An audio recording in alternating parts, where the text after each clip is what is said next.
Қазақстан экономикасы қандай жағдайда қазір? Қазақстан экономикасы нашар жағдайда. Не үшін? Халықтың мойнына 170 миллиард доллар үлік қойған үшін ба? Бүкіл депутаттар орден алады. Бүкіл чиновниктер орден алады. Бізде бірде-бір мемлекетте істейтін адам бірде-бір орденға, бірде-бір медальға лайықты емес. Олар бәрін ұйымдастыра алады. Оларда қазір қаражат бар, ықпал бар ғой, иә? Ықпал бар. Күш бар. Күш бар.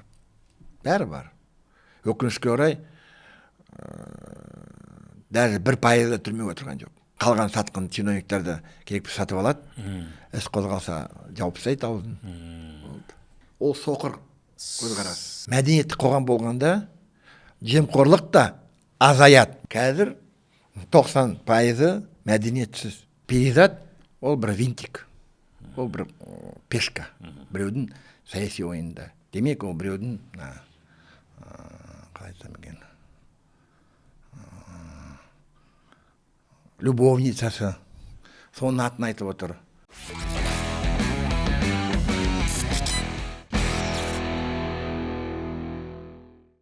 Біз бастайық. Бұл қасқа жол және оның тізгіншісі мен Жамбыл Зейнолла.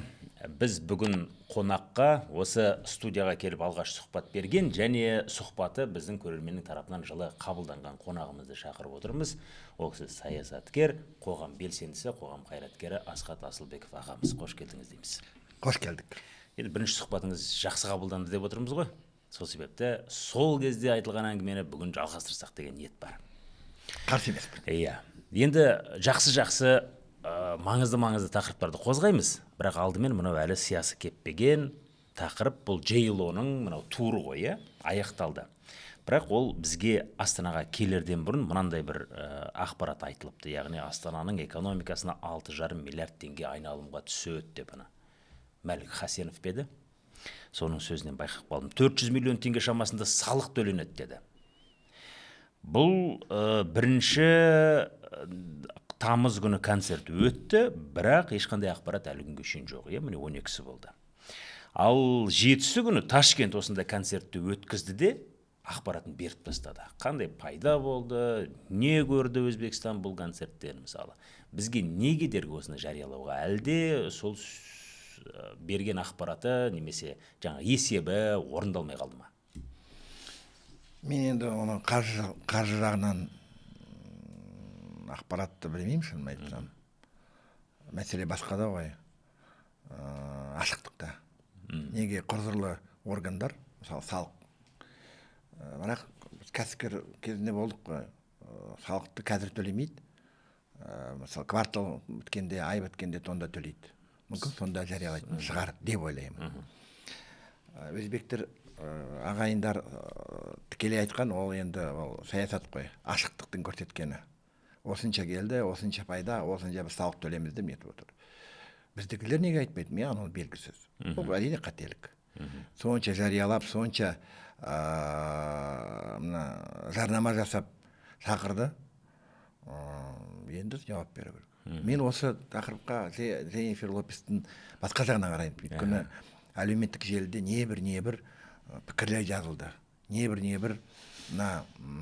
киімі, жанаш түрде, тұрсыйын көрсетті дейді ме, бұлай деп неше түрі сыни көзқарастар айтылды. Абайдың тойы айтылды. Абайдың тойында жасалды деп. Мен оны жағынан басқа айтайын. Өйткені біріншіден Дженнифер Лопес ол бүкіл әлемге танымал, профессионал. Ол жұлдыз, ол киноактер, ол әнші. Оны ешкім тартып алмайды. Қанша оған кір жақсанда, оның қалай айтсам екен, танымалдығына бізде Димашкина жете алады. Димашкина. Басқа сын айтып отырған адамдар оның бір тырнағынан тұрмайды. Ренжісе ренжи берсін. Сосын мына ұят жайында. Ойбай, мына ұят деп. Енді біз қазақ болғаннан кейін біз толерантты халықпыз. Біріншіден. Екіншіден, мысалы, Африкада тұрып жатқан небір тайпалар бар ғой. Қазірде 21 ғасырда небір тайпалар, мысалы әйелдер жағанаш омырауымен билейді. Оны жергілікті халық ұят деп санамайды. Мына еркектердің үстінде бір повязкасы бар, набедренная повязка деді. Бір жапырақ. Бір жапырақ, сол. Енді біз сонда мына Европа елдері сияқты. Енді біз де солар қосайық па? Мына жоғарыдан төмен қарап, мыналар жабайы халық деп сөйтіп сынайық па? Мен оған мүлде қарсымын. Әрбір ұлттың, әрбір елдің өзінің тәрбиесі бар. Дженнифер ақштан келіп отыр. Ол батыс елдің кумирі. Солардың тәрбиесі, мәдениеті басқа. Біз оны түсіну керекпіз, қабылдау керекпіз. Ұнамаса немен шақырдыңдар? Шақырдыңдар ма? Қабылдандар. Ал келген жұлдызды тәрбиелеп, сен дұрыстап киін, біздің халықты сыйла, үстіне бір киім нет, ана бұтынды жап деген, ол дұрыс емес. Ұнамаса шақырмаңдар. Демек ұнайды ғой. Ұнайды. Сол толып тұрған стадион, соған дәлел. Сол үшін мен сол шындарға айтатыным. Заманауи талапқа біз сәйкес болу керекпіз. Бардыңыз ба концертіне? Жоқ, барған жоқ. Бірақ мен Дженнифер Лопесті көрермендерге айтайын, өте жақсы көремін. Және әнші ретінде емес, актриса ретінде. Кезінде «Госпожа горничная» деген киносы болған, оны бірнеше рет қарадым. Тағы да басқа кинолар бар, бірақ осы «Госпожа горничная» деген киносын көрген адам біразын ұнақ қалды мен соның образы. Жақсы. Онда негізгі және маңызды тақырыптар ғой. Енді біздің өзіміздің қазақстандық Дженнифер Лопес, ол перизат қайрат. Мәссаған. Құдай сақтасын. Не деген салыстыру дейсіз ғой, иә? Енді танымалдылығы бойынша мүмкін Қазақстандағы кім біледі әйтеуір анау обсуждение дейді ғой, енді талқылау бойынша да, өте қызу талқыланып жатыр ғой. Мен енді бір түсінбейтін нәрсе мынау. Яғни осындай үлкен бір дүрбелең туғызған оқиға тез арада сот болып өтті. Мысалы, біз Шержаттың сотын білеміз ғой, қанша уақытқа созылғанын. Ал инемен құдық қазғандай бұл жерде әрбір детальді қарастырды, мысалы. Мына жерде олай болған жоқ. Яғни тез сол үкімді шығарды да сотты аяқтай салды. Яғни көпшіліктің ойынша да, менің де ойымша, бұл жерде егер қазбалап, тиянақты сотты өткізетін болса, біраз шенеуніктің аты аталатын еді. Сіз қалай ойлайсыз? Осы перизаттың ісіне біз жан-жақтан қарау керекпіз. Бірнеше аспектілер бар. Біріншісі, мен саяси технология айтайын. Есіңізге келсек, Бишімбаевтың соты болды ғой. Сіз Бишімбаевтың сотына билікте, бұқаралық аппаратта журналистер, кәріптестер, бәрі блогер болсын, бәрі сонша жабылып, жан-жақтан талқылады. Мен оны сразу түсіндім. Ол саяси технология. Демек, халықты басқа бір деңгейден көңілін аударып отыр.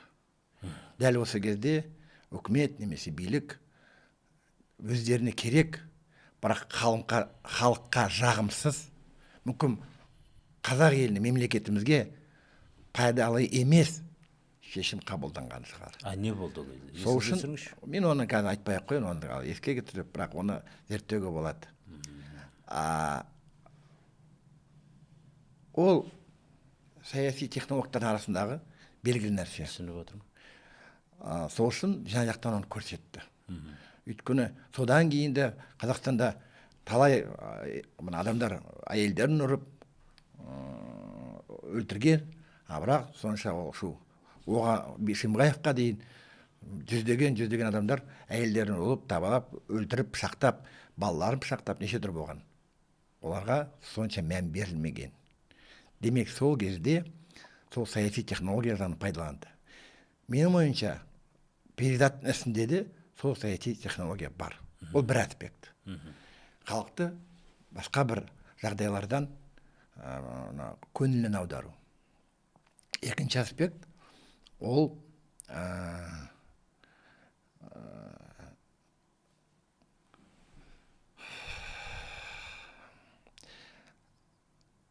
кландардың күресі деп айтайық. Кландардың күресі деп айтайық. Соның құрбаны болып кетесіз. Өйткені орысша айтайын, передел собственности дейді. Қаңтардан кейін сол передел ол жан-жақта әртүрлі майдандан өтіп жатыр. Анда, мұнда. Яғни мүліктің бір қолдан бір қолға, бизнестің бір қолдан бір қолға. Иә, солай ма? Оны жан-жақтан қарасақ,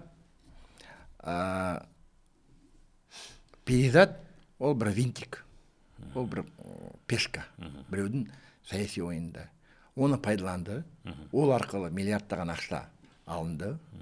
Оны қолдаған биліктегі отырған адамдар, біз біргеміз деп, оны ең жоғарыдан шыққан лозунг. Ол кезде ана Бауыржан Байбек те оны бәрін айтып жүрген, Нұр Отан партиясы айтып жүрген оның бәрі. Аманат соның кейін. Енді бір ақпарат қарасақ, көрген шығарсыз, Перизат сотында өзінің былай жаргонда айтайық, крыша дейді ғой, крышасынан көмек алмай, небір керек емес сөзді айта бастады. Демек, ол біреудің қалай айтсам екен, любовницасы, соның атын айтып отыр. Соның өйткені, мысалы, Каспий банк 620-630 миллион теңге бостан босқа бере ме? Мейлі, берсе 1 миллион, 2 миллион береді шығар, мына қайырымдылық ретінде. 620 миллион беріп, тағы да басқа мықты, Қазақмыс сияқты, тағы да мықты, Ким дейді ме, тағы да басқа адамдар, олигархтар өз шотынан, компанияның шотынан миллиондаған, жүздеген миллиондаған ақша берді. Демек, оларды сұраған, немесе оларға тапсырма берген өте мықты адам. Назарбаевтың қасында жүрген адамдар. Олардың күші әлі де бар. Әртүрлі механизм арқылы олар ақшаны табуға біледі. Өйткені милары сондай. Халықты тонау. Осы істе олар мықты. Солар пайдаланып кетті ма Перизатты? Солар пайдаланып кетті. Жоқ, әрине, оны енді ақтамаймын мен.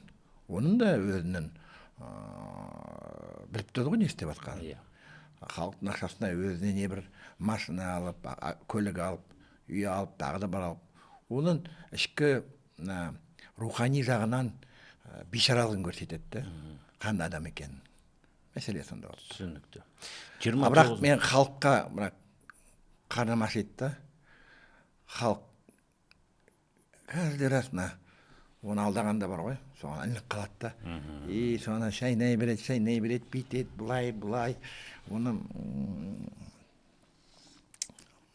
жан-жақтан талқылап. Бірақ мен саясатта жүрген адам болғаннан кейін, түбі басқада ғой. Түбі біздің саяси жүйе ол дұрыс емес.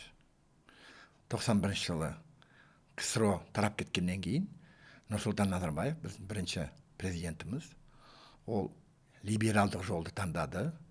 Біз қайтадан болғанда енді Совет үкімет орнатқанға да Ресей империясы болды ғой. Нарықтық экономикаға кеттік. Буржуазияға болды. Біздің бірінші капиталист буржуазия олигархтар пайда болды. Осы жолмен кеттік. Президент Тоқаев әділетті Қазақстан құрамыз деді. Бірақ әділеттің мағынасы неде? Халыққа қайтару керек. Өйткені Конституцияда да жазылып тұр ғой. Жердің бүкіл байлықтың иесі халық деп. Енді соған қайтармай ма? Осы әділетті емес пе?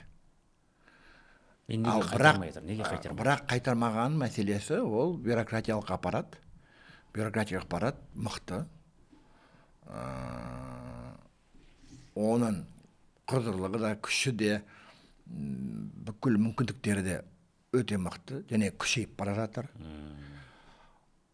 Егер өзгеріс болса, мысалы сіз бір клан, мен бір клан. Бұрын сіз биледіңіз, бар билік қолда болды, сіз байдыңыз. Енді мен билеймін, енді мен байы бастаймын. Қазір енді кішкене былай бостандық демей қойып, басқалай жағдай өзгергеннен кейін бірнеше топтар, олар бір араларында таласып жатыр. Бүкіл билікті басқа жер қойнауы жасатқан байлықты өзіне алып жатыр. Мәселе сонда ғой. Күрес соларда. Халықты ойлап отырған ешкім жоқ.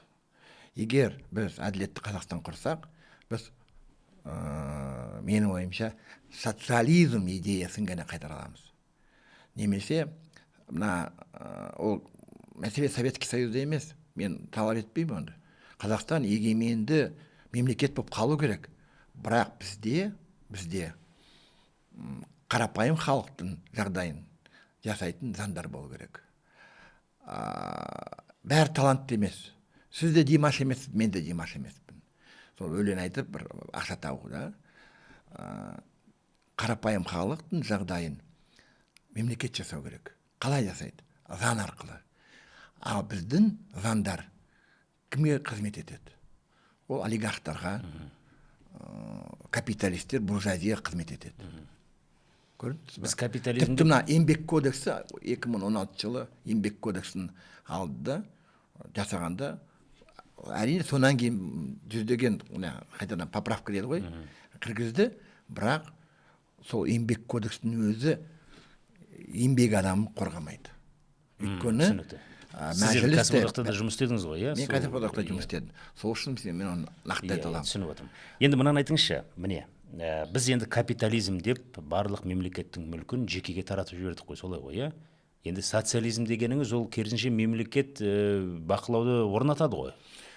Яғни құралдарды өз қолына алады. Социализм деген сөз дұрыс түсінді. Өйткені мына бізде тәжірибе дейді ғой. Совет өкіметінің тәжірибесі 77 жыл ма болды. Соған қарап, соның бәрін социализм дейді. Басқа тағы да Европадағы социализм елдер, мемлекеттер болды. Куба бар, әлі мына Солтүстік Корея бар. Сол үшін айтады, социализм бар жерде тек кедейлік болады деп айтып отыр. Ол дұрыс емес. Мысалы, Қытай мемлекеті, коммунистік партия басқарып отыр. Әлемдегі ең дамыған елдің бірі. Ол бір. Екіншіден, сіз мына социалистік теорияны бөлу керексіз. Мен оны бөлем қалай. Енді Маркс болғаннан Карл Маркс бастап, марксизм деген ой болды ғой, саяси ағым. Сосын Ленин болды. Оныкі ленинизм дейді. Бірақ Ленин енді қайтыс болғаннан кейін, уже оған атқан, содан кейін қатты жаралы болды. Қайтыс болғаннан кейін Сталин келді. И сталинизм. Сосын Хрущев болды, оның вообще ревизионизм ғой, и Брежневті айтпай қойын. Сонда қараңыз. Сонда социализмді сынайтын адамдар бәрін бір краскамен бағалап отыр. Демек, мысалы, сіз Жамбыл Қазақстан азаматы, мен Асхат Қазақстан азаматы, Нұрсұлтан Назарбаев Қазақстан азаматы. Үш әртүрлі адам. Үшеуміздің де мына рөліміз де басқа, ісіміз де басқа. Оны қалай бір жақтан қарауға болады. Мысалы, Ленин ол диалектик болған. Ол алды да өзі қателігін, военный коммунизм, әскери коммунизмді содан бастап қателігін түсінді де продразверстка дейді. Бүкіл халықтағы нанды тартып, сонда қанша бунт болды, көтеріліс болды. Крестьяне, ходаки у Ленина дейді ғой, картина бар ғой, сонда солар келіп, сонда оны түсінді. Осы халықпен социализм, тіпті коммунизмға вообще жете алмайтын, оны түсінді. Сонда Ленин диалектик мықтылығы сонда ол артқа шегінді.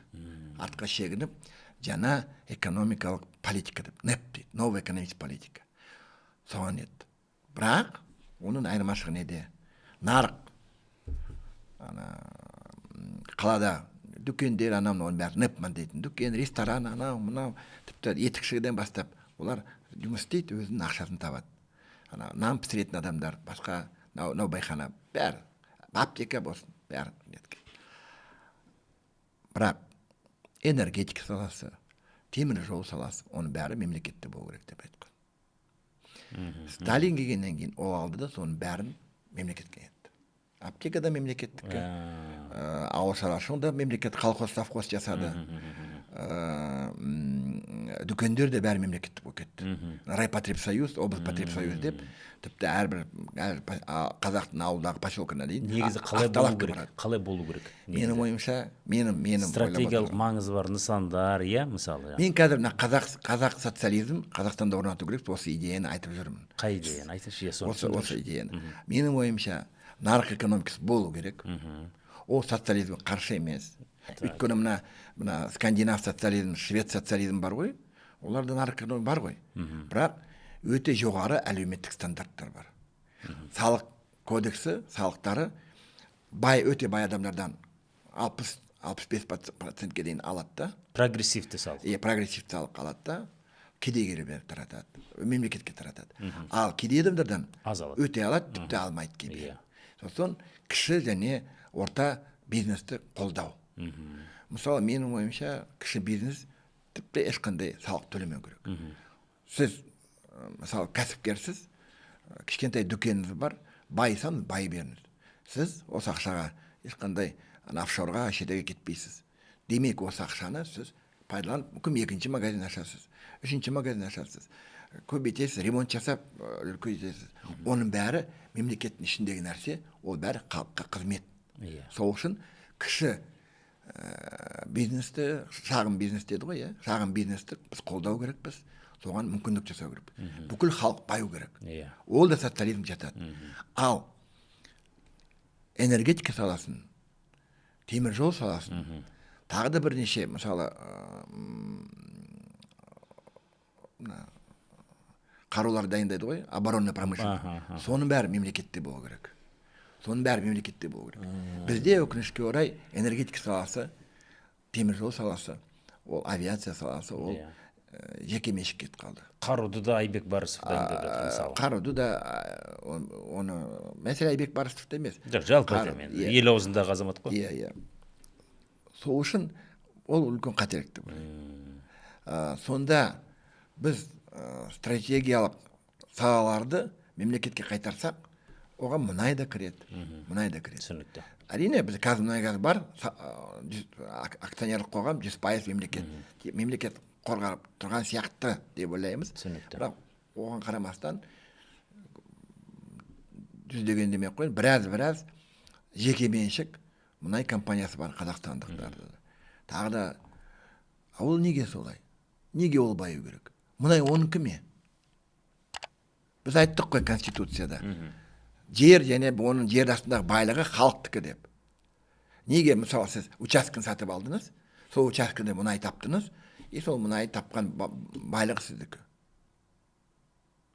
Ол Құдай берген байлық. Сіз сол участок сатып алсаңыз да, дұрыс емес. Түсіндім. Түсіндіңіз ба? Сосын екіншіден, қазақтың жері сатылмау керек. Ешқашанда. Бизнес жасаған кеп тұр ма? 49 жылға аренда ал, өз жұмысын істе. Оған кепіл береді.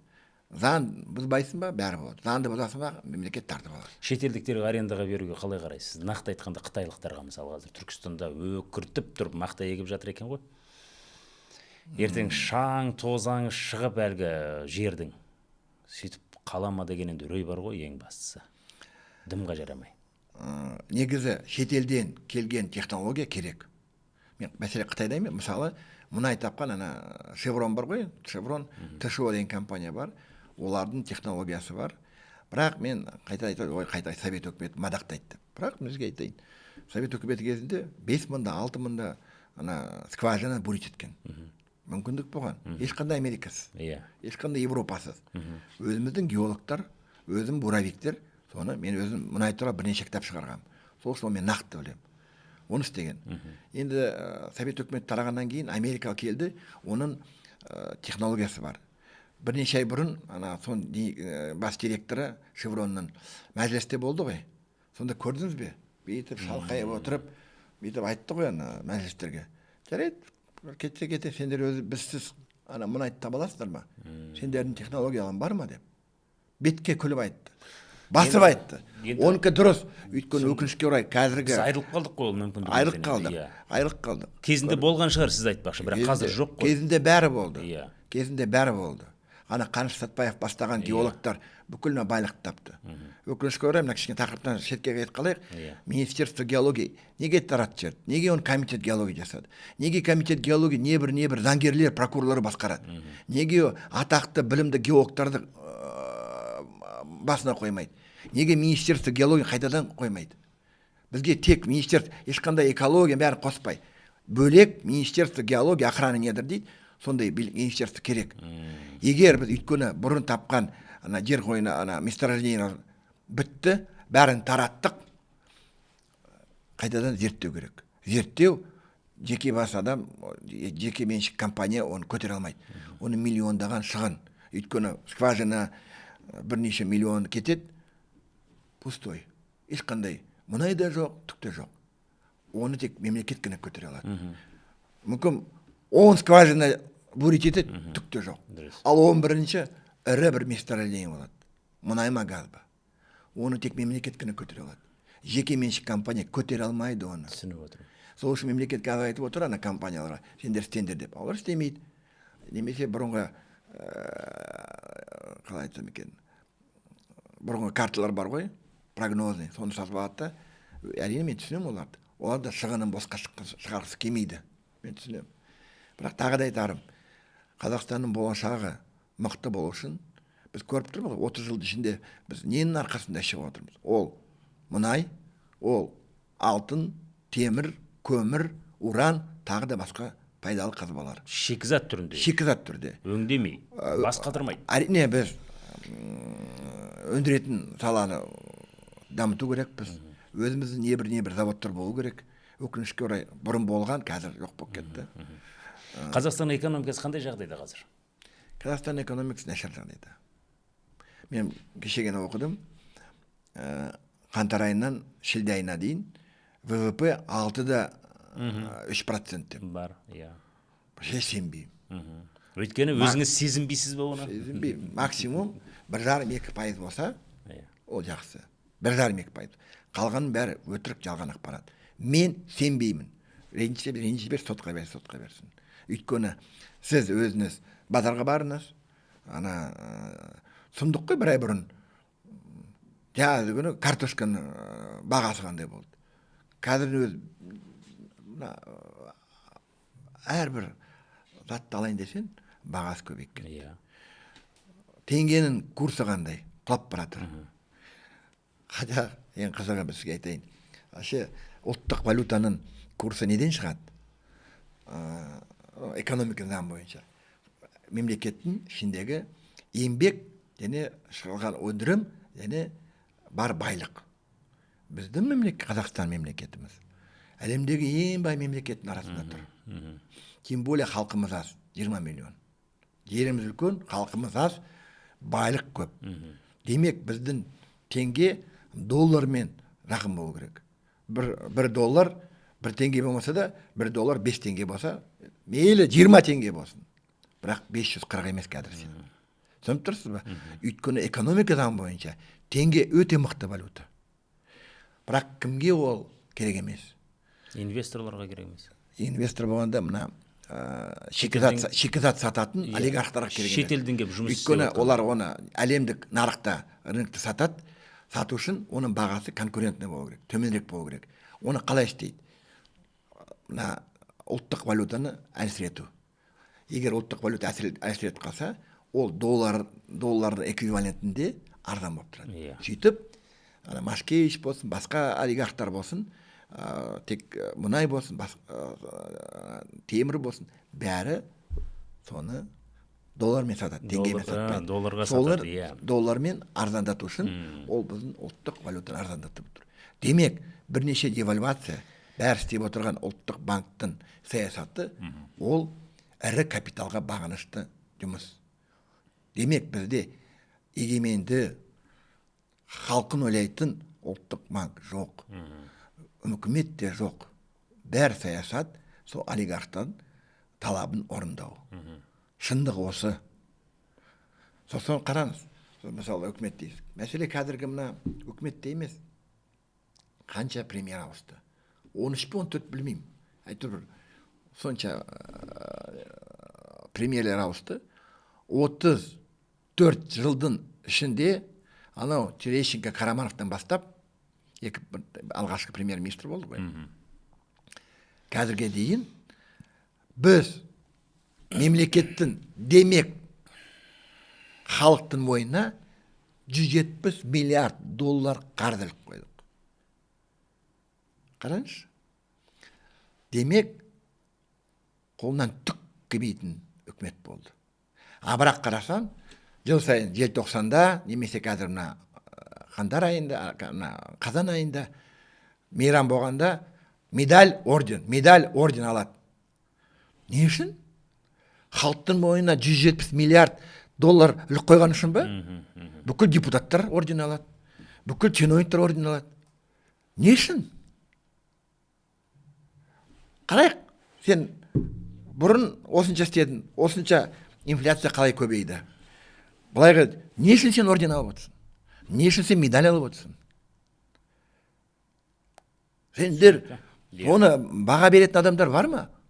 Мен есіме келеді, жалаңаш король деді ғой, сказка про голову короля. Біреу айту керек қой, король-то голый деп. Мәселе сонда ғой. Бізде бірде-бір мемлекетте істейтін адам бірде-бір орденға, бірде-бір медальға лайықты емес. Өйткені депутаттар да оған қосылады. Өйткені олардың бірге істеген жұмыстары халықтың мойнына 170 миллиард доллар қарыз іліп қойды. Осы үшін мақтай ма? Осы үшін мадақтай ма? Елімізде әрбір жеке меншік бизнесті айтыңызшы. Мысалы, мен учредительмін, сізді директор қылдым. Сіз менің компанияма бір жылдың ішінде қарызға прибыль жоқ, пайда жоқ, қарыз іліп қойдыңыз. Мен бір жерден теуіп сізді қуып жерем. Еще сотқа берем. Возмещение ущерба деп. Мемлекет неге істемейді? Кешегі түк қолмаған, қолынан келмеген министр алады да, бір айдан кейін ол әкім болып шығады. Немесе басқа жерде басқарады. Не деген сұмдық? Қолынан келмейтін адамдар бір мекемеден екінші мекемені басқарып жүреді. Жарайды, Назарбаевтың заманында сондай элитный круг болды дейік, қолынан келмесе де, оны қолдай беретін. Қазір заман өзгерді ғой. Неге халықтың адамдарын билікке алмайды? Азаматтық қоғамның ішінде мыңдаған білімді, патриот адамдар бар. Финансисті, экономисті, заңгерді, тіпті мына жемқорлыққа толған таможняны кеден істейтін адамдар. Бірақ олар жолатпайды. Олар жолатпайды. Неге? Жүйе сыртқа тебеді, оларды сыртқа тебеді. Өйткені керек емес жүйеге. Жүйенің ережелерін қабылдайтын адам керек. Түсініп тұрсыз ба?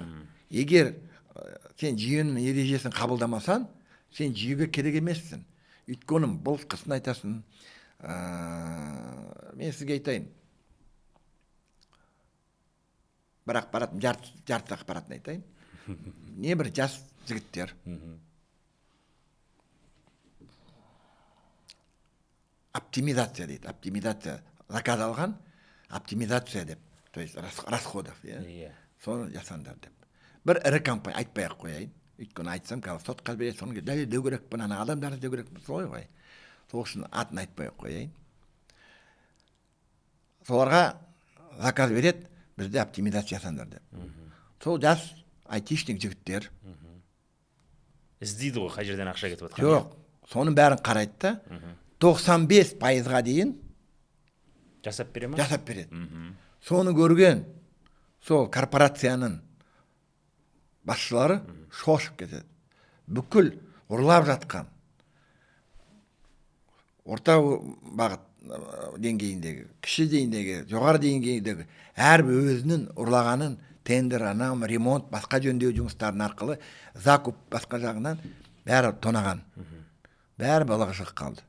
Жас, жүректері таза, саясат түсінбейтін айтишниктер оны білмегенде бүкіл балығын ашқан. Сонда айтқан, жоқ, бізге 5% жасап берді болды деп. Жеке компанияның өзі солай айтып отыр ма? Жеке компания. Өйткені оларға мына нағыз оптимизация, сокращение расходов керек емес. Соны көрген айтишниктер сол топтың 90% шетел кетіп қалды. Қазақстаннан көңілі қалды. Өйткені олардың істеген жұмысы керек емес екен. Керек емес. Кеше президент көңілі толмайтынын айтты ғой, мұны цифрландыруға еліміздегі. Енді сізді айтып отқаныңыз ол цифрландыру ғой. Неге бізде осы цифрландыру бір кедергіге тап болады? Үнемі қай саланы алып қарасаң да, осы. Жоқ, мен мысалы, мен сізге айтайын, Қазақстан цифрландыру жағынан әлемдегі бір 10-15-20 елдің арасына кіреді. Bir жағынан оны қуануға да болады, екі жағынан қуанбауға да болады. Екі жағында айтайын ба? Қуанатын нәрсе, мысалы, банк саласында, енді қызыл банк бар, атын айтып қой. Қызыл банк бар, сосын енді жасыл банк артынан жүгіріп келе жатыр. Енді тағы да бір басқа банктар жасап, приложение жасайды ғой, мобильдік приложение жасағаннан кейін, сонда қазір бәрі бар себепті. Мықты. Біз қарапайым азамат ретінде бізге ыңғайлы. Билет сатып аламыз ба, тіпті мемлекеттік услуга дейді ғой, госуслуга, соның бәрін жасаймыз ба. Тіпті қазір көліктің номерін де алуға болады. Қазір жақында водительский права дейді ғой, соны жасауға болады. Ол өте жақсы. Бірақ екіншіден оның кейбір салалар бар, сол жаққа цифрландыру жетпей жатыр. Неге?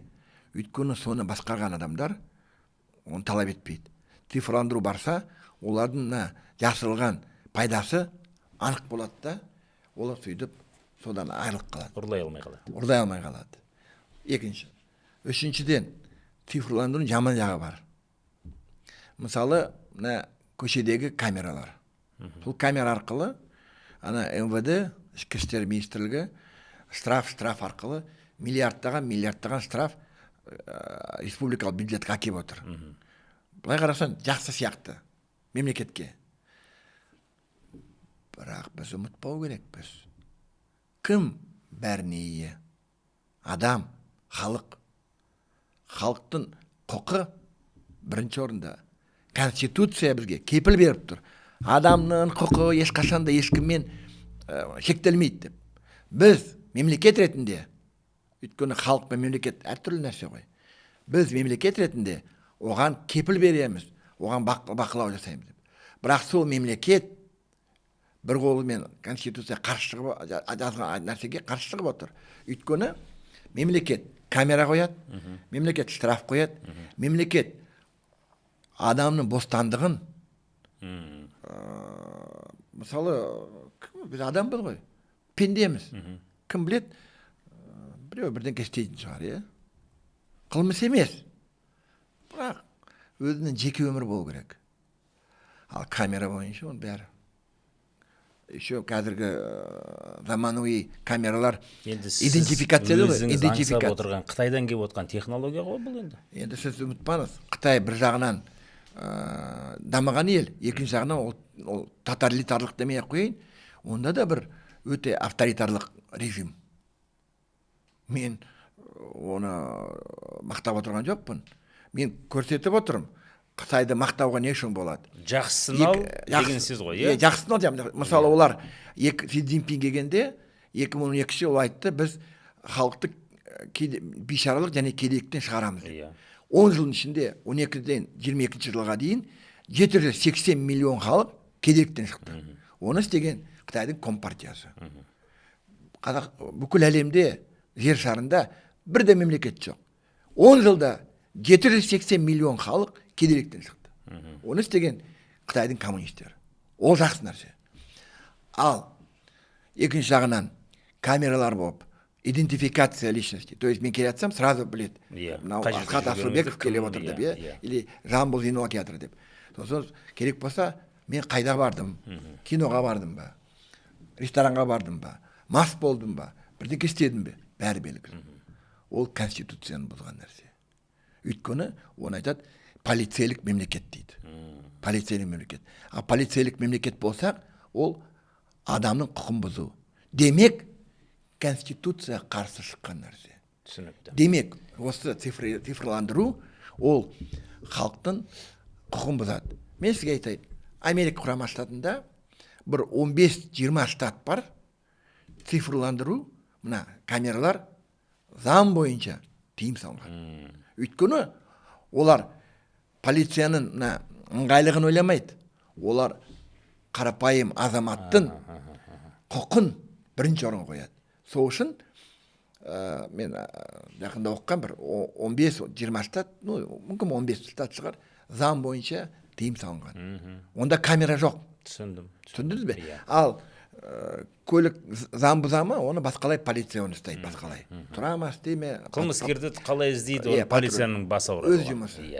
Ең бірінші орында адамның құқығын бұзбау, оның бостандығына ешқандай бір контроль болмау керек. Түсінікті. Бізде әлеуметтік сала, халықтың әлеуметтік жағдайы төмен жағдайда деп отырмыз ғой. Осының негізінде 2000 жалпы биыл күзде немесе қыста үкімет отставкаға кетуі мүмкін бе? Өкінішке орай, Қазақстанда үкімет отставкаға халық үшін кетпейді. Жоғарыда президент не шешеді, сонда кетеді. Какой-то бір саяси жағдай болғанда, сонда кетеді. Әрине, мына қаңтар жағдайы, ол қаңтар, 2003 жылы Иманғали Тасмағамбетов премьер болғанда, ана қазақтың жерін сатамыз деп неткенде, сонда мәжіліс қарсы шығып, сонда правительство сондай болған. Сосын мына қаңтардан кейін. Ал басқа кездерде оны Назарбаев өз шешетін. Түсінеді, жағдай кішкене көтеріліп болып баратыр, халықты нету керек деп, пар выпустить дейді ғой. Соңғатта сол кезде үкіметті ауыстырады. Әрине, мен естігем, мына күзде саяси реформа болуы мүмкін, жалғастыру мүмкін. Мен партияда болғанда не бір талап еткенбіз ғой. Оның бірі бір палатты парламент. Өйткені Қазақстан унитарлық мемлекет, бізге екінші палата, сенат мүлде керек емес. Сол үшін ертеме кешпе соған жетеді. Бір сабыр бар, күзде конституцияға өзгеріс өткізеді, сосын сенат тарап кетеді. Тарап кеткеннен кейін, демек, мәжілістің саны 150-200 адам болуы мүмкін. Бірақ менің ойымша, егер бұрынғы жоғарғы кеңесте 380 адам болды ғой, менің ойымша сол 380 депутат болу керек. 150 емес, 200 емес. Мен 380. Бірақ ол айту мүмкін, практически нәрсе, ана жерде отыратын орындық бар ғой. Мәжіліс зданиясы бар ғой, зал. Сонда максимум 150-170 орын бар. Түсінсің ба? Ең күлкілі нәрсе, сол ғимараттағы қанша орындық бар, соған байланысты қайтадан жоғары кеңестемей қойын, мәжілістің саны сол орындықпен шектеледі. Қанша орындық бар, сонша депутат болады. Күлкілі нәрсе, бірақ солай. Мен және жоғары кеңесте айттым ғой. Мен сізге айтайын.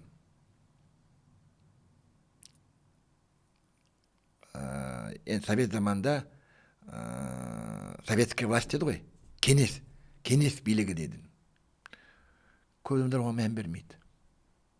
Бірақ кеңес билігі не? Ол сенің, менің билігіміз. Қарапайым халықтың билігі.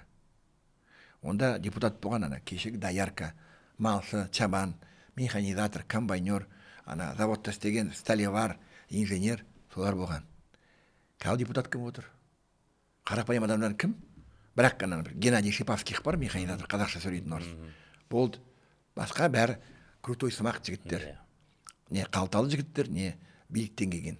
Бір әкім болған, біреулер болған. Түсінікті ба? Демек, халықтың жағдайын қорғайтын адам аз. Бар болса да, кішкене ар ұяты бар адамдар бар әрине. Бәрін топырақ шашпайық бәріне. Бірақ өте аз. Өйткені олар номенклатурный адамдар. Номенклатурный адам халықты ойламайды, ешқашан да ойламайды олар. Неге айтып отырмын? Мәжіліс деген әрине қазақтың сөзі жақсы сөз. Бірақ жоғарғы кеңес болса, сонда халықтың билігі қайтатын еді. Өйткені 95 жылы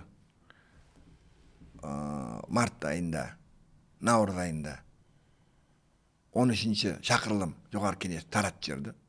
Заңсыз түрде. Қанша ай бізде мәжіліс болған жоқ, парламент болған жоқ. 30-ші тамызда жаңа конституция қабылданды. Сол жаңа конституцияда 2 палатты парламент болды. Сенат және мәжіліс. Сенаттың 10 адамы президенттің тізімімен кірді. Импичмент тарату үшін тек сенат қана оны ұйымдастырылады, комиссия. Мәжіліс оны сенат импичментті ұсына алмайды. Ал сенатта тек президенттің адамдары отыр. Демек, Назарбаевтың істеген механизмі оны ешкім де импичмент ете алмайды. Неге? Өйткені біз ұмытпайық, 93 жылы қазан айында Ресейде Госдума қарсы шығып, Ельцинді импичмент жасап, ол кезде Конституционный суд басқарған Зорькин соны растап, сонда Ельцин қарсы шығып, танкімен Госдуманы атқан. Руслан Хасбулатов, Александр Рудской деген вице-президент, сол кезде Рудскойда вице-президент қалған. Есіңізде ме? Соны ескеріп, Назарбаев вице-президент деген лауазымды алып тастады. Содан бері тек президент қана бар. Сосын Сенат пайда болды. Как тормоз ретінде, чтобы мәжіліс егер көтеріс жасаса, президент қарсы шықса, онда Сенат оны тоқтатып жібереді. Сонда Конституцияда оны істей алмайды. Түсінікті ба? Соның бәрі механизм. Менің ойымша, егер біз сөзбен емес, іспен демократиялық мемлекет болаймыз десек, біз қайтадан жоғарғы кеңесті қайтару керекпіз. Үкіметтің отставкасы туралы ештеңе айтпадыңыз ғой. Енді үкіметтің отставкасы, мен айттым ғой, Тоқаев шешкенде сонда болады. Өйткені халықтың дауысы әлі жетпейді. Менің ойымша, мына салық кодексі қабылданды ғой, үкімет кету керек отставкаға. Өйткені бүкіл халық, бүкіл кәсіпкерлер осы жаңадан салық кодекске қарсы. Өкінішке орай оны естімей отыр. Өзіңіз жұмыс істеген халық партиясы бар ғой Қазақстанның. Неге қазір үндері шықпай қалды? Мен оған ешқандай сөз айта алмаймын. Өйткені олардың өзінің қазіргі істеп жүрген адамдары бар ғой. Олардан сұрау керек. Неге үндерін шықпай қалды? Саяси күрес қайда? Болашақта болатынына сайлауға дайындық қайда? Жаңа мүшелерді неге қабылдамайсыңдар дегенде. Соны олардан сұрау керек, менен емес. Жақсы. Өкінішке орай, менің қойған сұрақтарыма бір жыл бұрын мен Facebook саласында, әлеуметтік желіде жазған 40-тан астам 48 сұрақ па, төрағасына сұрақ бергем, әлі де жауап алған жоқпын. Оның орнына алды да мені партиядан шығарып жүрді. Ал бірақ партияның ақшасы қайда кетіп жатыр, кім пайдаланып жатыр, неге партияның YouTube каналы дамыған орнына өзінің жеке меншік YouTube каналы дамытып жатыр, неге олсын партияның ақшасы төленіп жатыр, мәселеге әлі жауап берген жоқ. Неге мысалы қазақша сөйлейтін мына кісілерді қабылдамай өткізбей, мысалы қандастарды айттық, жоқ, қандастарды өткізбейміз деп. Бізді қолдаған қандастар болды ғой. Сол кезде етпеді, тіпті Қытайдың шпиондар деп. Не деген вообще ұғым. Түсінікті. Егер араларында бір шпион болса, ана ұлттық қауіпсіздік комитеті бар ғой, сол іздесін шпионды, тапсын, әрине қарау керек оны, бақылау керек. Бірақ отан деп, өз еліне іздеп келген бірнеше миллион халықты шектеп, оларға бірінші оралман деп, енді қандас деп, какой-то бір бөліп. Бізде Конституция бойынша запрещено разделение социальной рознь дейді, сословной рознь деп. А бізде ол бұзылып отыр. Айтам, дәлелдеймін бе? Даже президенттің айтып отырған сөздерінде мы должны укреплять буржуазию дейді. Буржуазия это сословный слой. Түсінесіз ба? Демек, сосын қандас. Демек, мен қазақ, сен қазақ. Мысалы, сен Қытайдан келдің, сонда біз неге бөлеміз? Паспорт алдың ба Қазақстан? Алдың. Болды. Жоқ, мынау қандас, мынау жергілікті. Ол да бөлген, ол да заңға қайшы. Оны бөлуге болмайды. Сол кезінде 1,5 миллион келген қандастар, олар балалары, немелері туып, уже олар 3-4 миллион болып кетті. 5 миллионға дейін жетті. Мен қандастармен қатты араласам. Ренжи ме олар? Өте ренжиді. Өйткені араларындағы дәрігерлер бар, инженерлер бар, заңгерлер бәрі бар. Жарайды, дәрігерлер өзінің жеке меншік клиникасын ашты. Инемен бе, былаймен емдеп жүр, халыққа қызмет етеді. Байып отыр, еңбекқор. Ал кейбір адамдар неге олардың тәжірибесін, неге олардың білімін пайдаланбасқа? Пайдаланбай отырмыз, бөліп отырмыз. Және солтүстікке көшірген бағдарлама бар ғой. Оңтүстіктен Онда да саботаж болды. Онда барады, онда бәрі орысша сөйлейді, олар орысша түк білмейді. Салынған үйлері сапасы төмен, унитаздары бар, канализациясы жоқ, есіктері кішкентай, қабаларға төмен, қысты күні 30-40 градус қой суық, Петропавл болсын, басқа Павлодар болсын. Әдейі істеп отыр ма? Немесе олар өзі айтқан ғой. Бермеңдер келемеге әрбір үйге 7,5 миллион бөлетті, салып берді. Керек емес салуға. Ресейге кетіп жатқан, шетелге кетіп жатқан адамдар көп қой. Небір олар аралап шықты, Мұқанаға аралаған. Небір деревнялар бар. Соған беріңіз. 500 мыңнан миллион, 1,5 миллионға дейін сатылады. Соны мейлі 500 мың, 1,5 миллионға ол сатып алады. 500 мың, 1 миллионға ремонтын жасайды. 2,5 миллион. Қалған 5 миллионын берсін. Сиыр, қол, май сатып алады. Қой бір сатып алады. Техника сатып алады. Жоқ, оны береді. Жол қасында коттедж салып қояды. Сол коттеджде тұру өте қиын. Түсінесіз бе? Сосын мал бағу мүмкіндік жоқ. Тұрады. Олар Қытайда келген адамдар мал баққан үйренген адамдар. Немесе егін бәрін. Оған жер керек қой. Мал бағуды бәріне жер керек. Енді жасағаннан кейін дұрыс жасаған дейді. Әлі келеді, орыс тіл білмейді, жұмыс істей алмайды. Сонда не істейді? Қайтадан қайтады. Келеді, Алматы облысының жарысы қандастар малмен айналысып жүр. Өте үлкен еңбек жасап отыр. Жемқорлармен күрес ұлттық қауіпсіздік комитетінің міндетіне кірді ғой. Осындай шешім қабылдауға не түрткі болды деп ойлайсыз?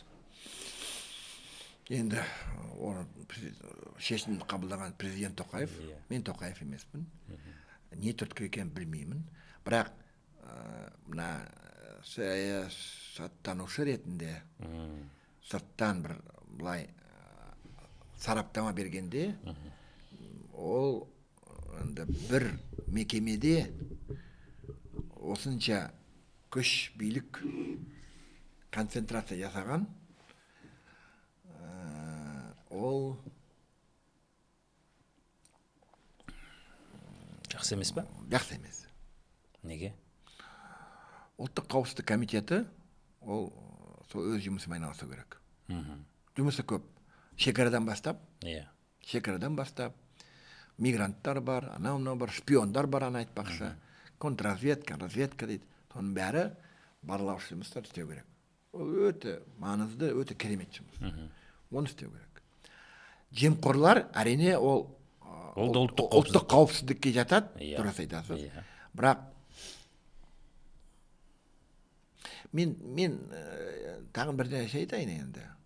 Өкінішке орай Қазақстанда Рахат Әлиевтің кезінен бастап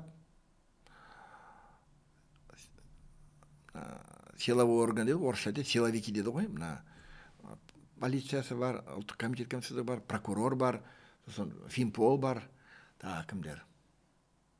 Енді Минюс кішкене ғана былай жатады. Сол бүкіл бірнеше силовой органдар олар өздері рейдерствомен айналысқан. Біреулердің мүлкін тартып алған, біреулердің бизнесін тартып алған. Немесе олар цепочка дейді ғой, жемқорлықтың цепочка өзіне қатысқан. Өкінішке орай. Мүмкін Тоқаев сол туралы ақпарат алған шығар. Бұрыннан білген шығар да, біліп тұрды, президент болғаннан кейін ақпарат алады ғой. Сол жүйені бұзу үшін, өйткені жемқорлықпен күресетін жүйе өзі заңды бұзатын істерге кіріп кетті. Түптісіз бе? Мүмкін сол үшін Тоқаев ұлттық қауіпсіздік комитетіне берді. Осы жағынан етсе, мен оны қолдаймын. Жұмысы жанданады деп ойлайсыз ба енді? Бұрын агенттік болып тұрып еді, қаржы. Сіз түсініңіз. Ол адамдарға байланысты. Енді сол адамдар мына жақтан мына жаққа көшкен жоқ па енді? Атын ғана ауыстырды, бірақ сол адамдар. Мен ойлауымша, егер сол адамдар аты ғана өзгереді, кеше агентство Финполиция болды да, бүгін коррупция, ертең КНБ болса, ал адамдар қалса, онда ол өзгерістің 5 дейін. Адамдар ауысты деп ойлайсыз, Адамдар ауысу керек. Міндетті түрде ауысу керек. Түсініпсіз ба? Осы іспен таза, қолы таза адамдар айналысу керек. Бұрын ешқандай рейдерство, анау нелерге, қылмысқа қатысы жоқ адамдар айналысу керек. Сіз ұмытпаңыздар. Анау атышулы не бір адамдар айтып жатыр ғой, сол агент басқарған. Олар мысалы келеді де, показательдік статистика.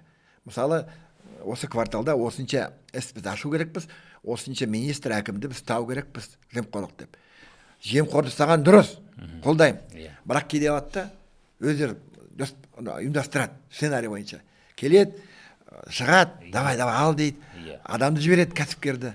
Сосын оған пакет жібереді, 1 секунд ішінде қайда тұрған жігіттер кіріп жүреді, міне ұстап алдық дейді. Өйткені жоспарды орындау керек. Жоспар орындау керек. Ол да алған жоқ, мүмкін ол сұраған жоқ шығарды. Вот кабинеті, вот несе, вот пакет жатыр, ақша деп. Ондай да болды. Ондай да болды. Мен сол адамды танимын. Өйткені біреудің мысалы темір жолда орны керек болды. Алмай алды да, оны жемқорсын деп, әйел пакет лақтырады, сразу келеді. Бір-екі кейсті айтып өтіңізші, осылай жала жабылған, енді шында жазықсыз кеткен адамдарды білсеңіз. Мен кейсті айтпаймын, өйткені ютубта қарасаңыз, қазақстандық ютубта ондай кейстер талай айтып жатыр. Қазір Оксана Кексель деді, оны Татубаевты арестовать етті дейді. Олар талай нәрсеге қатысты дейді. Тіпті олардың бастығы Қожамжаров Қайратты айтып отыр. Олардың істерін қарасаңыз, сосын оларда сол кезде зардап шеккен кінәсіз адамдарды айтуға болады. Тіпті мен сізге айтайын, Харгос ісі. Әрине, Харгос ісінде жемқорлар болды. Ал бірақ сол Харгос ішінде кінәсіз адамдар кетті. Және көбіне ұсақ-түйектер кетті ғой енді. Төмендегілер. Жоқ, кінәлі болса, ұсақ-түйек не важно. Кінәлісің бе? Отыр түрмеде. Жарайды, жақсы. Мен соны қолдаймын. Жиглов айтқандай, вор должен сидеть в тюрьме. Кінәлісің бе? Отыр. Кінәсіз адамдар кетті. Қатысы жоқ адамдар кетті. Жақында ғана келген адамдар кетті. Или мысалы, олардың схемалар болады ғой. Мынау былай. Сонда мынандай бір адам керек. Сонда айтады да, сен сонысың дейді. Оның қатысы жоқ. Жоқ, қалады, показания бәрін жасайды, ол отырады. Мен сонда бірнеше адамдармен кездескем, мен айтам, енді сен отырдың, енді айтсаңшы енді, кінәлі екенді. Жоқ, мен кінәлі емеспін. Осылай дейді. Неге сен осылай болу керек болды дейді. Мен отыру керек болды. Просто орысша айтқанда, оказался не в том месте в ненужное время деп. Сонда Қазақстан азаматының тағдыры біреудің операциясы бұстан басқа кетті. Семьясы, балалары, денсаулығы, бәрі, мүлігі. Түсінесіз ба? Ол дұрыс емес. Егер біз демократиялық мемлекет болсақ, ешқандай мынандай ұсақ-түйек мелочь санамау керекпіз. Әрбір адамның өмірі ол мелочь емес.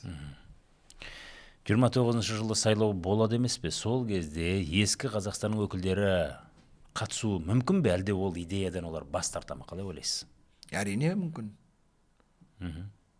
Биліктен, яғни байлықтан кім бас тартады? Айтады ғой, шаг назад, 2 шага вперед деп. Олар сөйтіп істейді. Сол үшін байқасаңыз, телеграм каналдар, ютуб каналдар, көптеген жаңадан пайда болып отыр. Не бір адам айтып жатыр. Керек кезде, олар қазір подписчик бәрін жинап жатыр ғой. Керек кезде бәрі. Оларға қазір айтады, енді еркіндік айта беріңдер. Популярность ала беріңдер деп. Керек кезде оларға команда түседі, фаст деп. И олар ескі Қазақстан адамдарын жақтай бастайды, былай бастайды, түсіндіре бастайды. Керемет екен, басқа жағынан көрсе бастайды. Халықты миын шірітіп, қараны ақ деп, сөйтіп істей бастайды. Соған дайындалады. Сосын қаражат. Оларда қаражат көп. Қаражат болғаннан кейін олар бәрін ұйымдастыра алады. Оларда қазір қаражат бар, ықпал бар ғой, иә? Ықпал бар, Күш бар. күш бар, бәрі бар. Өкінішке орай, даже 1% түрмеге отырған жоқ. 1%.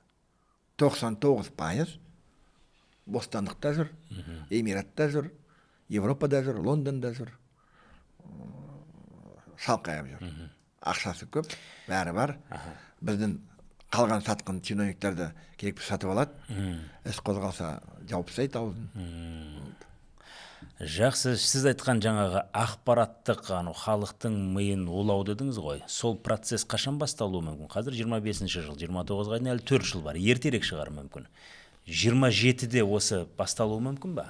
Ескі Қазақстанда Ақтау. Мен сіз түсіндірдім, сіз түсіндіңіз мені.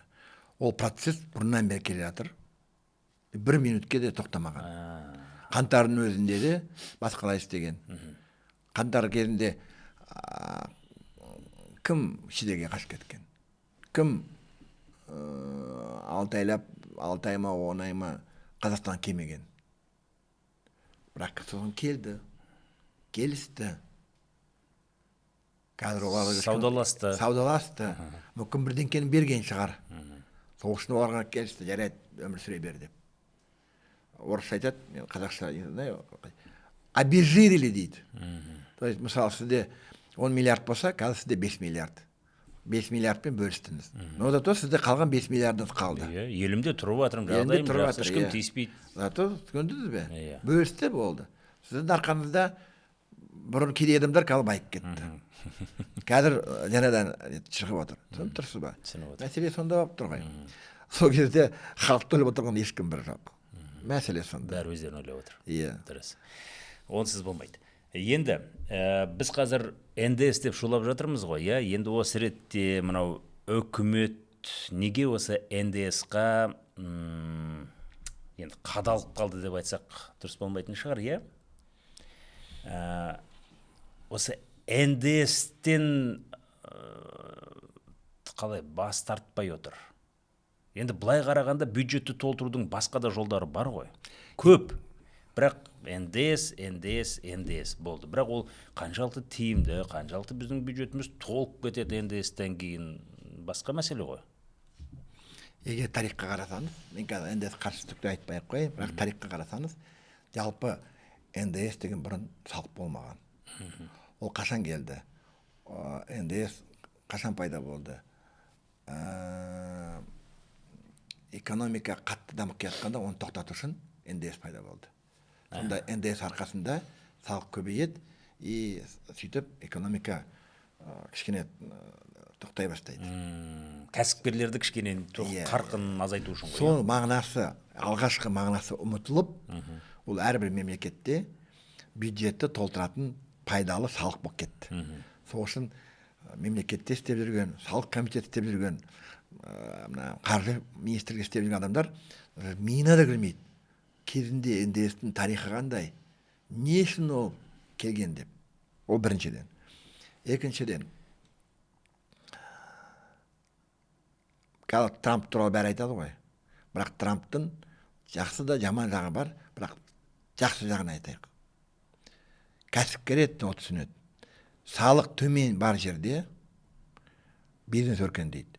Бизнес өркендеген жерде жұмыссыздық болмайды. Бизнес өркендеген жерде салық төмен ғой. Ол төмен, бірақ көп. Өйткені бизнес көп, сөйтіп сол арқылы бюджет толады. Ол өте дұрыс жол. Ал бізде қалай? Салықты көбейтеді, бизнес азаяды, сол қалған бизнестің сығып алады. Сосын амалсыз, мысалы, Ресей мен Украинада соғыс басталды ғой. 2,5 мың ба, 3 мың ба ресейлік компания Қазақстанға көшіп келді. Осында жұмысын ашты. Кейбірлер завод фабрикасын ашты. Кейбірлер басқалай ашты. Бірақ осы жылы 750 ме компания кетіп қалды Қазақстан, ресейлік. Өйткені олар салық кодексі талқылана бастаған кезде түсінді, бізге ол пайдамыз азаяды деп. Олар енді Өзбекстан, Қырғызстан кетіп қалды. Өйткені оларда салық төмен. Біз инвесторлардан айырылып отырмыз. Мәселе ресейлікте емес. Мәселе жалпы, біз айтамыз ғой, инвестиционный климат бәрі жақсы керісінше. Салықты көтергенде қайдағы инвестиционный климат? Қараңызшы, бір жағынан Тоқаев айтады, біз инвестор шақыру керекпіз, біз инвесторға бүкіл жағдай жасау керекпіз.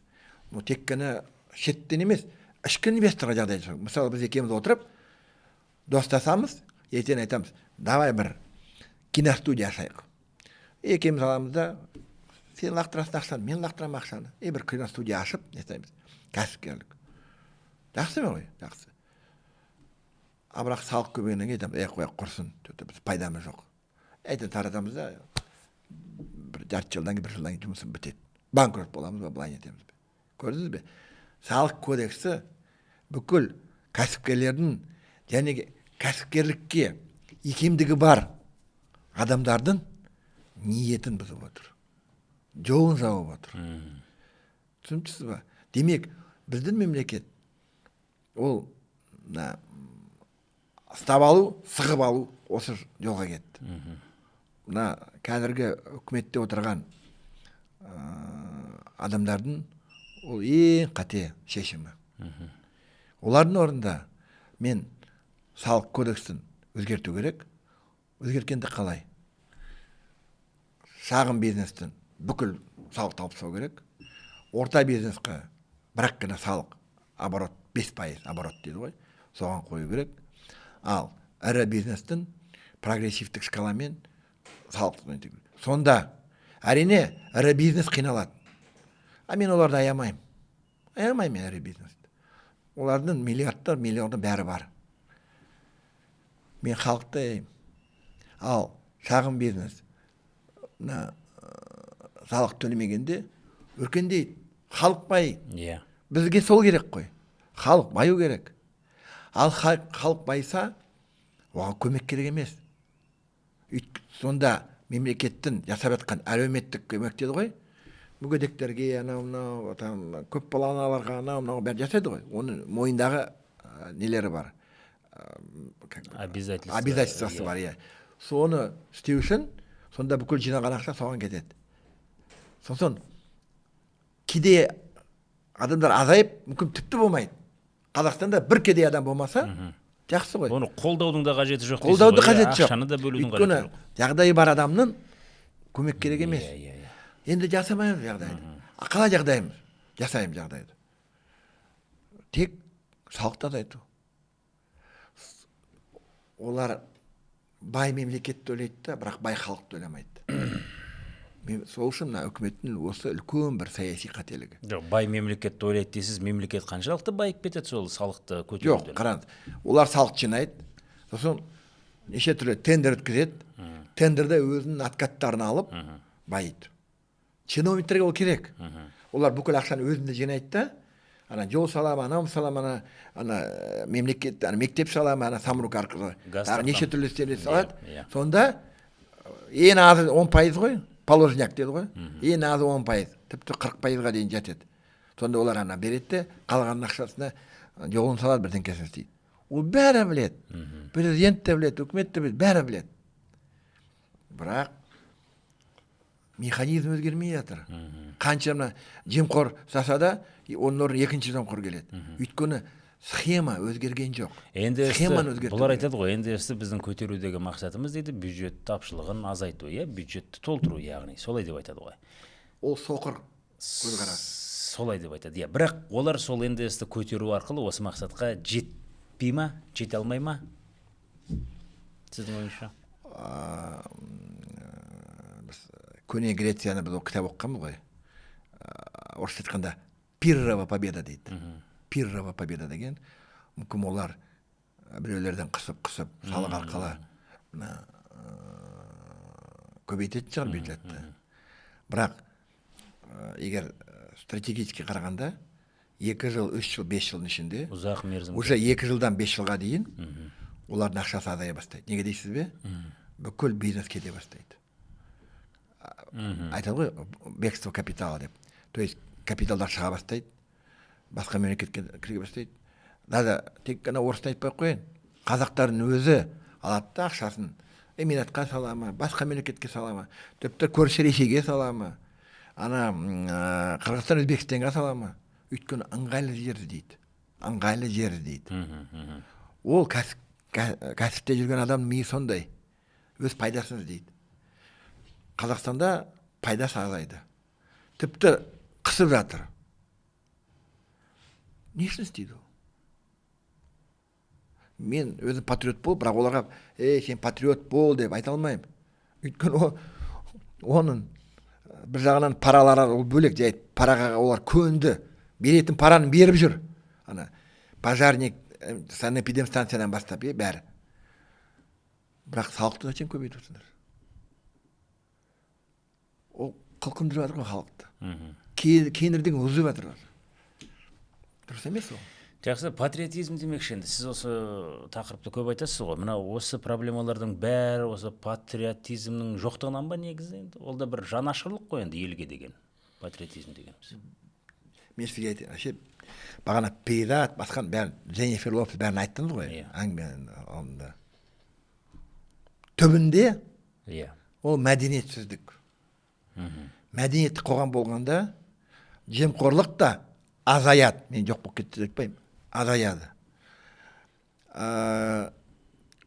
Билікте отырған шенеуніктер де мәдениеті жоғары адамдар. Параға бармайды. Әділет шешім қабылдайды. Халық ойлайды. Өйткені мәдениеті бар. Оның ішкі мына сот деді ғой, внутренний судья. Ішкі мына цензор қарап тұрады. Мынаны істеме, ұят болады. Ұят болады. Оның мәдениеті бар адамдар. Ал қазір 90% мәдениетсіз. Мүмкін крутой бір автокөлігі бар шығар. Үлкен бір зәулім коттедж шығар. Қолында бірнеше мың доллар тұратын сағат шығар. Бірақ мәдениеті жоқ. Ол өзін крутой санайды. Бірақ ол мәдениетсіз адам. Ол бишара адам. Рухани жағынан ол бишара адам. Кезінде Гегель айтқан рухани бишаралық деп. Сол рухани бишаралыққа біздің қоғам кіріп кеткен. Содан шығатын жолын көрмей тұр. Өйткені мен тағы да айтам, жүйе өзгермегенше ештеңе өзгермейді. Бізде жүйе сол капитализмді, буржуазияны қолдайтын жүйе. Халықты емес. Алғы шарттар бар ма? Жүйе өзгереді деген жалпы көресіз ба? Осындай жасалып жатыр, жүйе өзгеруі мүмкін. Үміт бар дейтіндей. Мен өзім эволюция жолын талдаймын. Өйткені эволюция жолда ағарту жол арқылы үмітім бар. Мысалы, мен сізге сұхбат беруге келістім, айтып отырмын. Ол да бір қиял ғой, біреу айтуы мүмкін. Маған бірнеше адам айтады, Асхат, жасың қаншаға жеттің? Не деген бір қиял сөз сөйлейсің дейді. Жүйе өзгермейді, жемқорлық кетпейді. Биліктегі байлар өзінің бәрін істейді, керек болса сатып алады. Кіммен күресіп отырсың? Кезінде ғана Дон Кихот болмашы деп, Дон Кихот. Бірақ мен тарихты зерттегенде осы адамдар түсінбейді. Тарихи циклдар бар. Қазақстан өзінің тарихи циклын өтіп жатыр. Мен неге мына қазақтың социализміне сенемін? Өйткені біз Совет өкіметін жамандадық, Алашардан атты,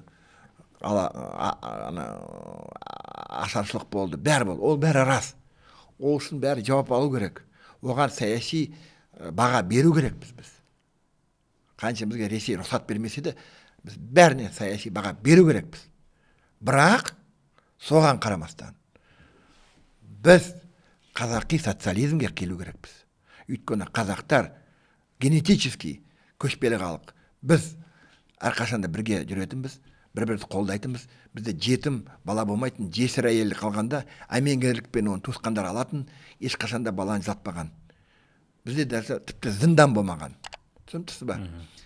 Біз өзіміздің рухани салт байлығымызды сақтасақ, салттар дәстүрімізді жаңғыртып, қайтадан Тәуке хан деп айтпай қойын, жалпы өзіміздің қанша ғасыр болған жиналған тәжірибемізді конституциямызды кіргізсек, біздің конституция француздың конституциясы ғой, 5 республики.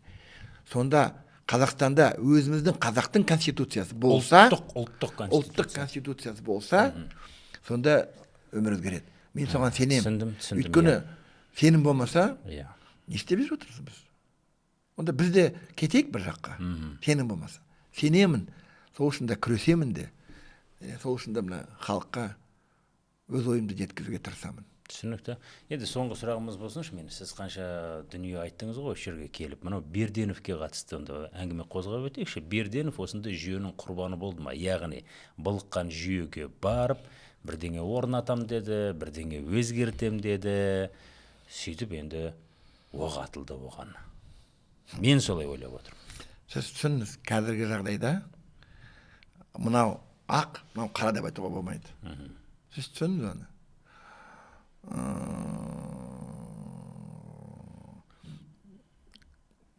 Әрине, Берденовке атқан адам, ол қылмыскер. Мәселе онда емес. Жұмыс үшін ба, әлде қызғаныш үшін ба әйеліне тиген. Мәселе онда емес. Сен біреудің өміріне қол көтердің, аттың, өлтіргісі келдің оны. Сол үшін ана атым еді, Ернар Жиенбай ма? Жиенбай ма білмеймін. Сол атқан адам түрмеде отыру керек. Ол сөзсіз. Бірақ сол Ернар қылмыскер деп Берденов ақ болды деп кім айтты? Оның алдындағы өмірі болғандай. Не үшін күресті? Айтады кезінде букмекерлікте күресті, соған жауап, оған өш алу мүмкін деп, тағы да ету мүмкін деп. Біз жан-жақтан қарау біз.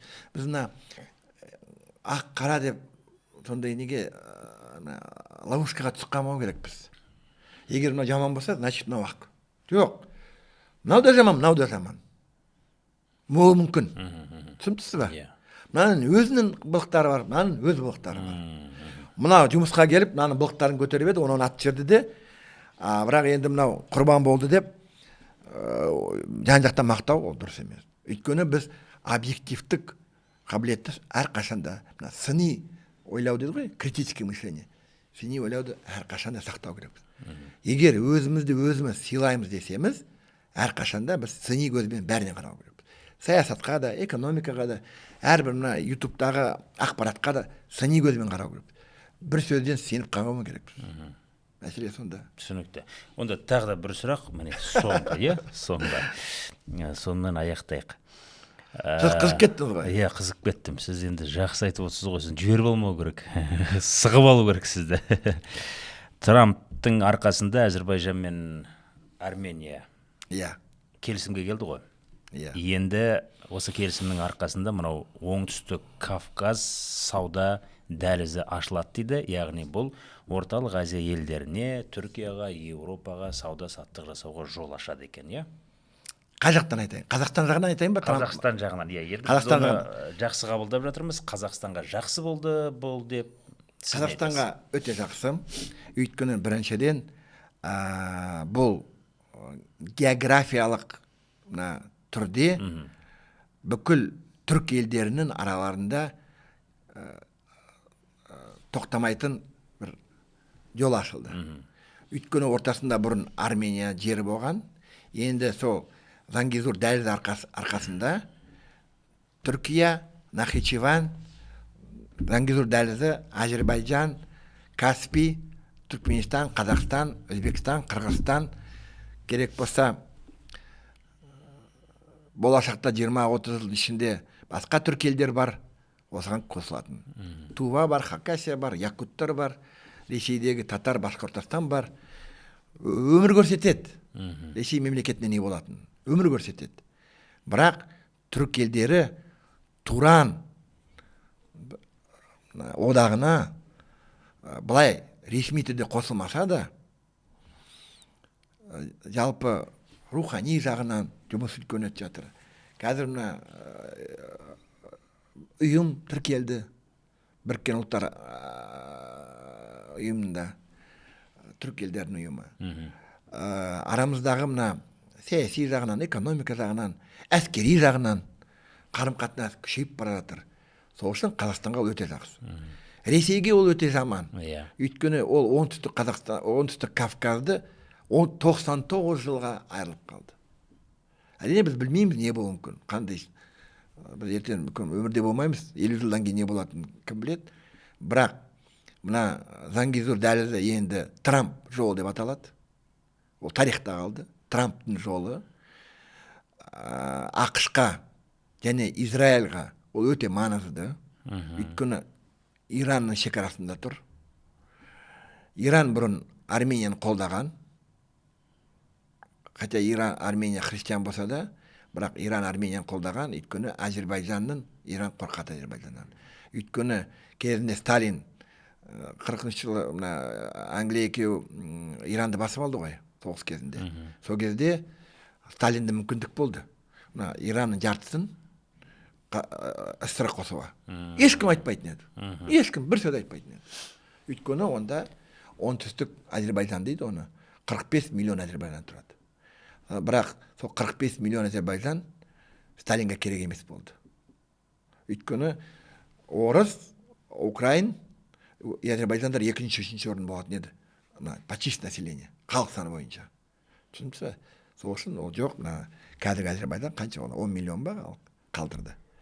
40 миллионы Иранда қалды. Түсініп тұрсыз ба? Гипотетически болашақта Иран бытырап кетсе, сол оңтүстік Азербайжан қазіргі Азербайжанға қосылуы мүмкін. Ал Израильдің мақсаты Ирандағы теократиялық мемлекетті құрту. ақш-ты Иранды құрту. Сол үшін ақш пен Израильға жақсы. Сол үшін Израиль Азербайжанға көмектеседі. Азербайжанның соның дрондар арқасында кезінде бірінші соғысын Армения жеңді. Израильдің дронның арқасында. 2 жыл бұрын, есіңізде ме? Түсініп тұрсыз ба? Мынанша саясаттық переплет бір жағынан. Ең бастысы Қазақстан үшін маңыздысы. Ол өте дұрыс нәрсе. Өте дұрыс нәрсе. Өте дұрыс нәрсе. Соны түсініп алу. Және біріншіден Азербайжан мен Арменияның елінде бейбітшілік болды. Өте дұрыс. 35 жыл соғыс, 35 жыл қақтығыс. Ол дұрыс емес. Әйтеуір бір келіссөз керек болды. Пашинянға рахмет. Өйткені Арменияда өзінің патриоттар, және жалған патриот, және нағыз патриоттар көп. Мен Қарабақ деп айтып жүрген, соғысамыз, қайтармаймыз деп. Өйткені ол үйреніп кетті ғой. Қасан 89 жыл бастап тартып алып, ол кезде Азербайжан әлсіз болды. Ол оны алып алды да Қарабақты. Содан бері 30 жылдың ішінде үйреніп кетті Қарабақ Азербайжанның жері деп. Сосын Азербайжан 7 ауданын жаулап алды. Вот. Әрине Алиев өз еліне ол нағыз батыр. Қарабақты қайтарды, 7 ауданды қайтарды. Енді Армениямен бейбітшілік нәрсеге кетіп жатыр. Әрине енді Армения өз конституциясын өзгерту керек. Өйткені ол Қарабақты жатып тұр. Ол өзгертетін шығар енді. Менің ойымша, сол үшін Пашинянның жағдайы нашар. Ол дұрыс деп отыр, бірақ оған ішінде Ресей төңкеріс, көтеріліс жасауы мүмкін. Болашақта жарты жылдың ішінде көреміз. Пашинян өз орнында қала ма, или оны өлтіре ме? Мүмкін өлтіру мүмкін оны. Осыдан кейін. Так что Пашинянның жағдайы қиындап кетті. Оны кейбірлер сатқын деп айту мүмкін. Иә, түсініп отырмыз. Жақсы. Сізге рахмет. Сізге де рахмет. Біздің еліміз әрқашанда бейбіт өмір сүрсін. Өйткені соғыс ол үлкен қауіп. Және айтып отырмыз Кавказды. Біз Қазақстанның жағынан айтпадық қой. Соғыс мүмкін бе, мүмкін емес пе деп. Сол үшін тек бейбіт өмір сүрейік. Сізге рахмет. Жақсы. Құрметті көрермен, ден қойып тыңдағандарыңызға рахмет. Бізді қолдай отырыңыздар. Бас бармақты басыңыз, таратыңыз және бұл видеоны басынан соңына дейін көріңіз. Келесі көріскенше.